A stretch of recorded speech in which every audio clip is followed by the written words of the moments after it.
Hey, what's up you guys? Bloody Jacob here to bring you my weekly review. Hey, what's up you guys? Bloody Jacob here, meeting my icon, Catherine Isabel here.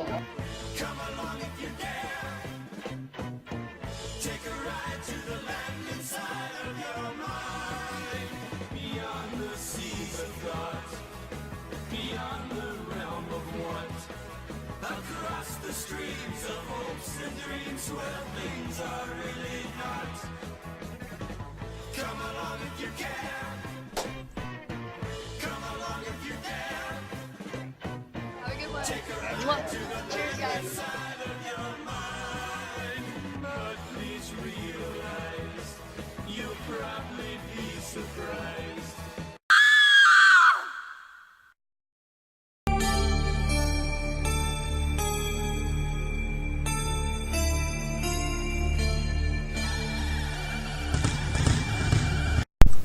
Hey, what's up you guys? Bloody Jacob here to bring you my review of the first season of The Gifted on Fox. And yeah, so let's get right into it.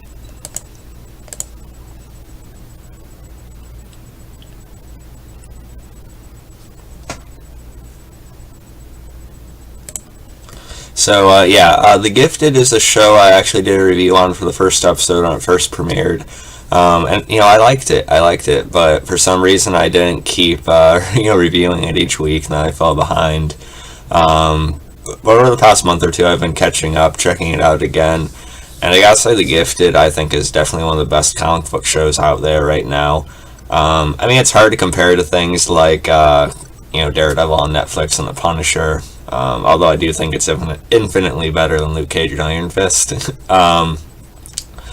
But in terms of like comic book TV, like Agents of S.H.I.E.L.D. and some of the DC stuff on the CW, I think it's at least on par with a good amount of that anyway. I definitely like it more than The Flash, more than Arrow at times for sure. So The Gifted, it takes place a little bit into the future, not too drastically though. You could still basically think of it as present day. The X-Men have disappeared, as well as the Brotherhood and stuff like that. We hear them talked about, and supposedly they had gotten together this group of people to finish what they started. We don't know what happened to them exactly. I don't know if they died in like this big battle that went down, or if they just vanished somehow. I don't know. So there's this mutant underground running. And we've seen stories like that in the comic books before. The X-Men are gone, or they're, very, very little in terms of numbers. And, of course, a future in a lot of these stories, and a lot of X-Men stories, is the mutants being hunted down, captured, and eliminated, stuff like that. So I always like those stories, and they definitely provide, like, a frantic, pacing and actual, danger that I really appreciate. So that's what we're seeing here, sort of the building blocks of that kind of Days of Future Past scenario, potentially. I don't know, but a lot of the perspective is also from this family, the Strucker family. Reed Strucker, played by Stephen Moyer, who a lot of you would recognize from True Blood.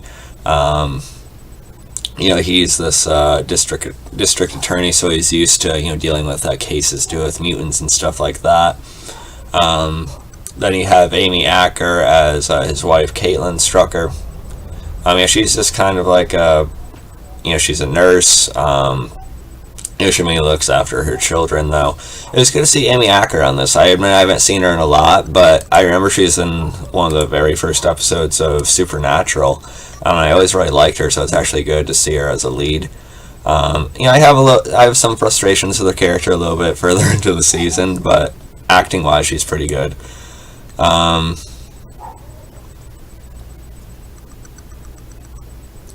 see. Okay. Yeah, then you have Natalie Alyn as Lauren Strucker, one of their children. She's one who eventually develops powers, putting, Reed and his wife in a very, precarious position. She's also on Gotham not too long ago as well. And then you have, let's see.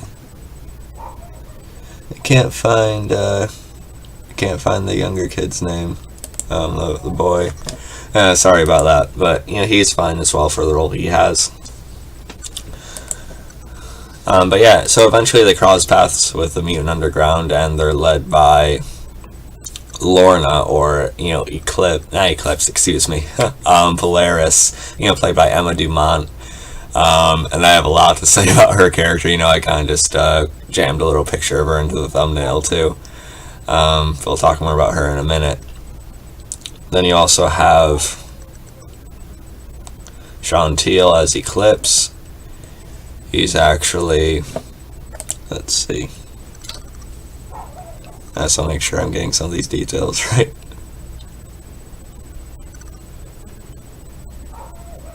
Yeah, he's a series original character actually. But him and Lorna are of course together. And a little bit into the season, you find out Lorna is pregnant with her child, which really kind of drives and, kind of alters her perspective as the season goes on. And then another character I like is Blair Redford's Thunderbird. Yeah, he's sort of like the muscle of the group, really. But he's also like kind of like the field, general, I guess, if they have one. Then you have Jenny Chung as Blank, she's a teleporter. We're kind of used to seeing those in X-Men stories, so she's good to have. She's likable. The kid's name, the other child of the Struckers, is Percy Hynes. Percy Hynes White. Andy Strucker, that's right. But yeah. Emma Dumont, I gotta say, is by far my favorite character on the show, Polaris. I really think she is by far the most compelling character throughout the season. Definitely the most intriguing. And her development and her psychology over the season, I think, was definitely the highlight for me. There's definitely some vague ideas put out there that she may be the daughter of a very, very powerful mutant, that existed at one point. You don't know what happened to him now. But, we all kind of know this if you've heard or seen the show at all. She may be connected to Magneto in some way. Like I said, she's kind of the leader of them because we are told that she was kind of the one that first got them together. Although it seems like pretty equal in terms of, who calls the shots and stuff like that, which I like.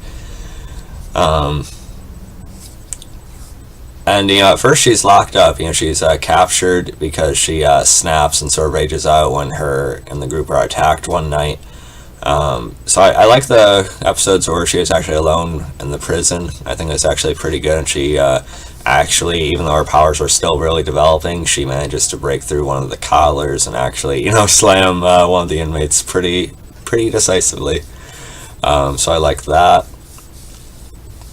But Emma Dumont, she's awesome. I'm going to Heroes and Villains Fan Fest this Saturday, along with C2E2 Friday, Saturday, and Sunday.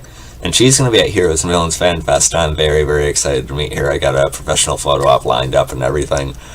She's honestly one of my favorite characters I've seen in a show in a while. At first, they're all trying to keep this balance. They're trying to fight against Sentinel Services. Of course, you get the name there. But they all try to keep this balance of, we don't want to put innocent people in harm's way. We don't want to actually kill anyone if we, unless it's like the very, very last, chance we have. But over the course of the season, she witnesses some things and she experiences some things, as well as thinking what kind of future she wants for her child when it's born. And, she eventually becomes a lot more like maybe her father was, Magneto. Seeing that these regular people, they won't accept us, so we have to use this kind of force. We have to use this more drastic means because they're just not going to, work with us anymore. They're not going to accept us. They're not going to even tolerate us. So we have to be like this. It's kind of like the classic, Magneto and Professor Xavier story. They started as, really good friends, but then their ideologies and how they see how the world has to be now changes. And honestly, Magneto turns out to be right with the future they all have. So I like how that changed with Lorna's psyche as the season went on, for sure. As well as her being more and more driven by her child, of course.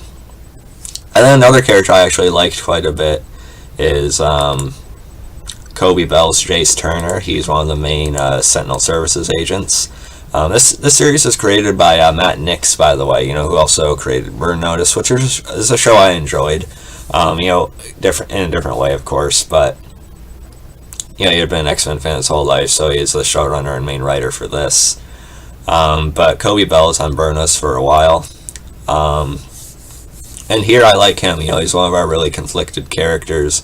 He's a good agent. He carries out his missions, to the best extent he can.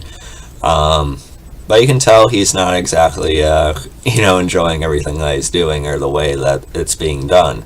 But then you find out there's some serious trauma in his past when this big, event went down that they keep referring back to throughout the season, and his daughter is actually killed due to some kind of mutant destruction that went on. But we don't know exactly who it was. It sounds like it's more so connected to something the Brotherhood did during a battle.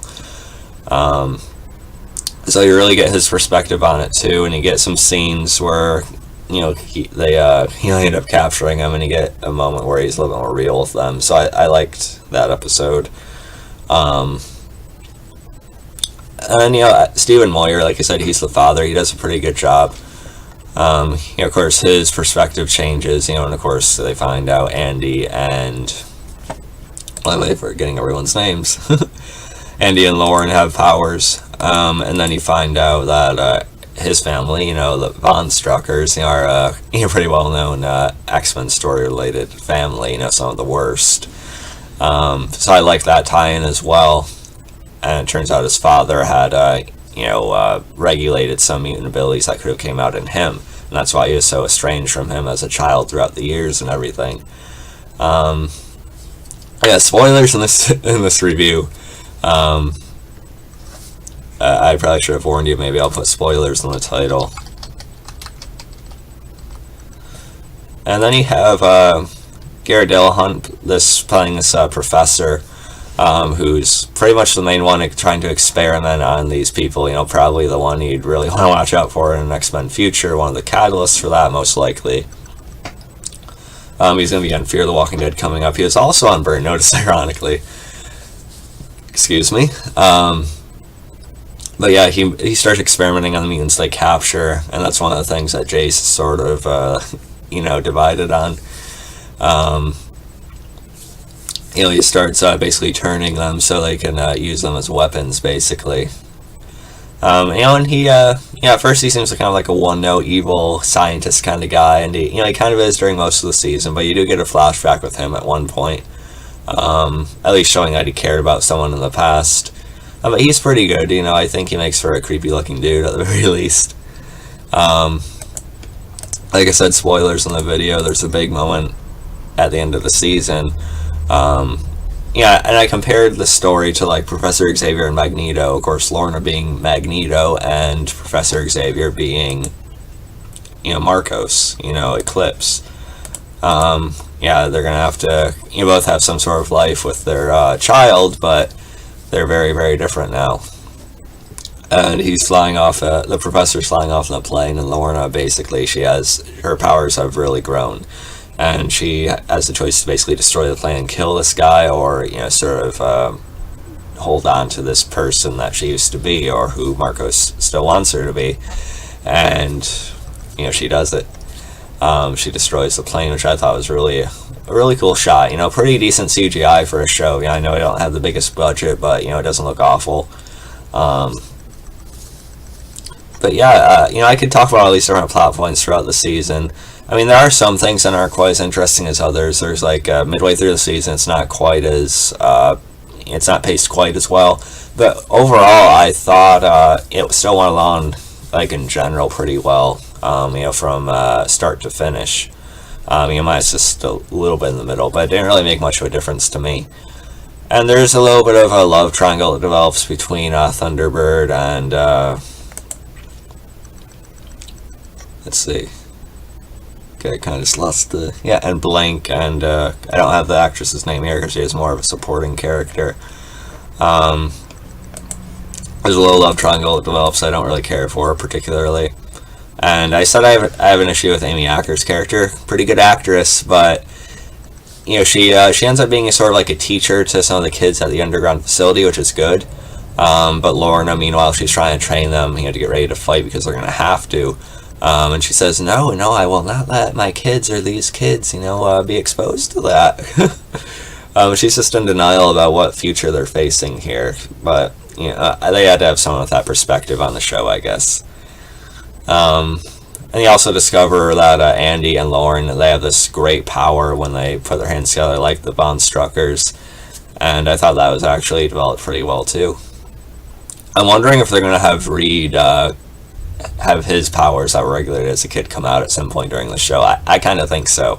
But we'll see what happens. And I do like the scenes that Reed and Lorna do share together. They had a little bit more at the beginning of the season, not so much towards the end. But I did like their dynamic and sort of how they change each other's perspectives on both sides, really.